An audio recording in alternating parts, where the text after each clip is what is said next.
In the future, humanity has become enhanced with cybernetic upgrades, and Henker Robotics stands at the forefront of this technology, on the verge of perfecting a new kind of cyborg that uses an actual human brain to function. A woman named Mira is brought into Henke's facility after a devastating accident. Her brain is transplanted into a cybernetic body with greatly enhanced strength and agility. Once the procedure is complete, her designer, Dr. Owlet, tells her that her parents were killed in a cyber-terrorist attack and that her own body was destroyed beyond saving. Only her brain survived. They built her a synthetic shell, but assures her that her mind and soul remain intact within it. Owlet later meets with Henke's CEO Cutter, who wants to assign Mira to Section 9, an elite anti-terrorism unit. Owlet feels she isn't ready for that kind of work just yet. 1 year later, Mira is now known publicly as the Major. Perched on a rooftop, she monitors a meeting between Henker representative Dr. Osmond and an African ambassador, taking orders from Section 9 Chief Daisuke Aramaki and working closely alongside her partner Badu. Suddenly, several geisha bots attack the people inside the conference room. Defying Aramaki's direct orders, the Major springs into action, turning invisible, leaping off the roof, and swinging into the room to open fire on the attacking robots. One geisha bot manages to hack directly into Dr. Osmond's neck and kill him before she can stop it, declaring, "Commit to the will of Henke and be destroyed," before she destroys it in turn. Afterward, the Major experiences a brief hallucination of a cat and takes medication provided by Henke to manage the episode. Section 9 regroups with Aramaki to discuss the attack, learning the geisha bots had been remotely hacked from an unknown source that uttered the same chilling phrase. As the team disperses, Aramaki privately tells the Major that despite the danger of her actions, she still has her ghost within her cybernetic shell. Later, driving through the city with Batu, the Major shares what little she remembers of her past, fragmented images of her family dying while fleeing toward the country. While on the road, she's struck by another hallucination. She regularly visits Dr. Owlet to repair damage to her body and discusses her growing difficulty remembering anything beyond brief, disjointed flashes. Owlet dismisses the hallucinations as simple glitches, though she clearly cares deeply for the Major's well-being beneath her clinical exterior. The Major and Bata meet with Dr.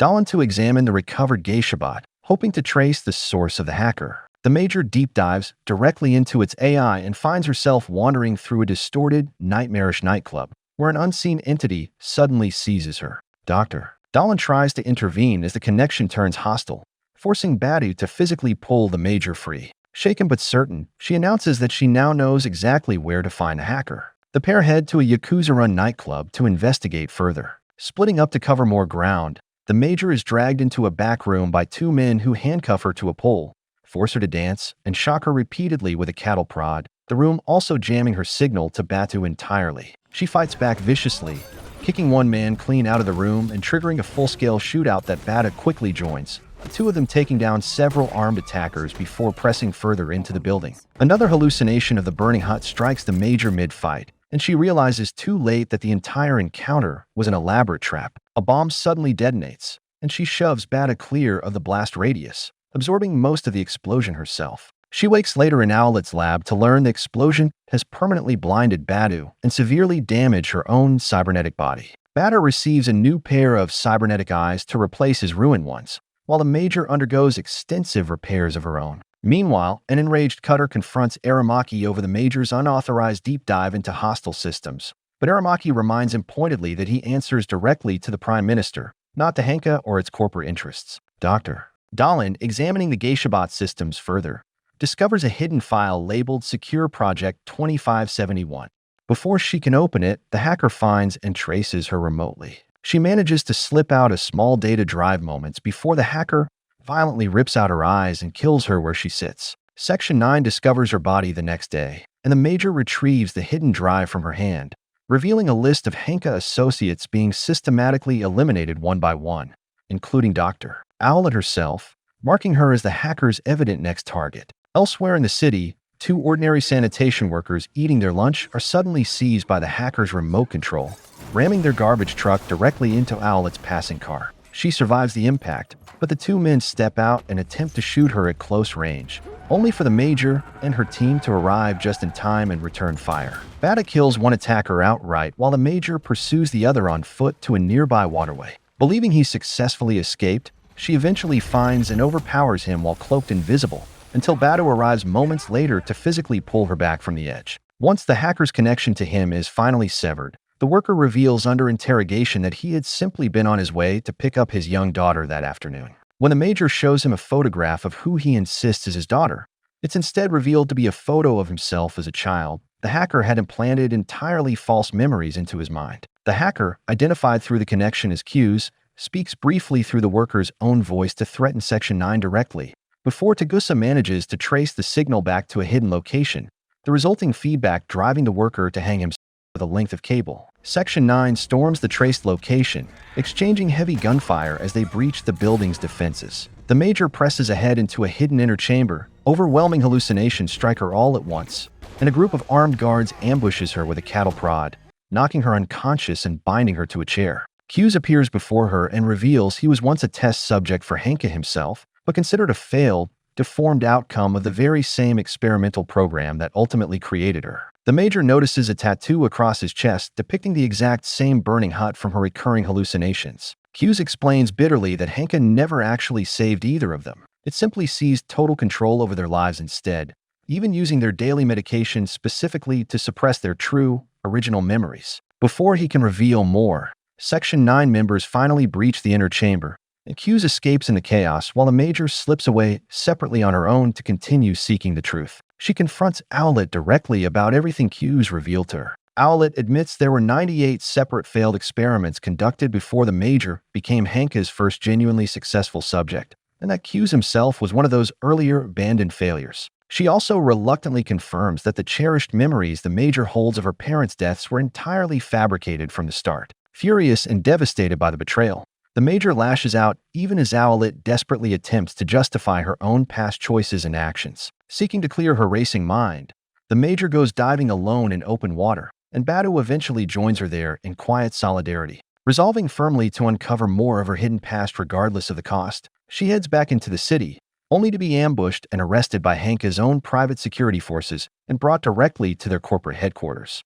Cutter, now viewing her as an unacceptable liability to the company, coldly orders Owlet to terminate her permanently by poison. As the lethal procedure begins, Owlet instead secretly gives the Major a physical address where she can finally find real answers for herself, deliberately allowing her to escape custody, knocking out the guards stationed in her path along the way. In furious retaliation, Cutter personally shoots and kills Owlet himself, then falsely reports to Aramaki that the Major was the one who murdered her and therefore must be terminated on sight. Following the address Owlet gave her, the Major arrives at what turns out to be her actual childhood home from years before. Her elderly mother is there but doesn't recognize her at all, having long believed her real daughter simply ran away from home and was killed sometime afterward. The Major's true original name, she finally learns in this moment, was Motoko. Her mother senses something strangely familiar in her eyes just before she quietly leaves. The Major immediately contacts Aramaki, who confirms Owlet's death and relays Cutter's false accusation against her,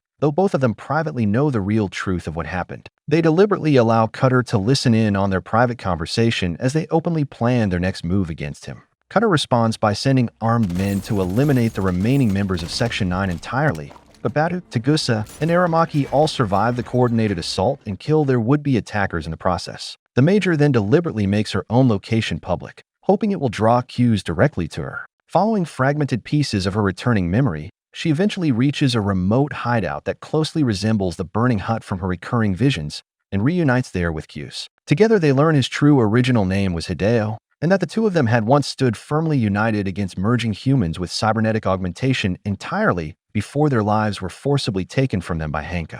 Q's urges her passionately to finally join him in his cause, but the hideout is suddenly struck by an explosive blast, severely damaging him in the resulting chaos. Cutter, personally piloting a massive armored spider tank, moves in swiftly to finish them both off for good. The Major fights back desperately against the towering tank, prompting Cutter to fire missile after missile directly at her position. Believing her finally dead, he turns his full attention toward Q's instead, lifting his battered body toward the tank's crushing mechanical claw. In one final desperate effort, the Major leaps onto the tank's exposed back and tears it violently open using raw physical strength alone, ripping her own cybernetic arm completely off in the process as she finally manages to destroy the massive machine for good. She collapses to the ground afterward, and Q's crawls weakly toward her, once more asking her quietly to come away with him. She gently refuses his offer. Moments later, one of Cutter's hired snipers, firing down from a circling helicopter, shoots and kills Q's outright.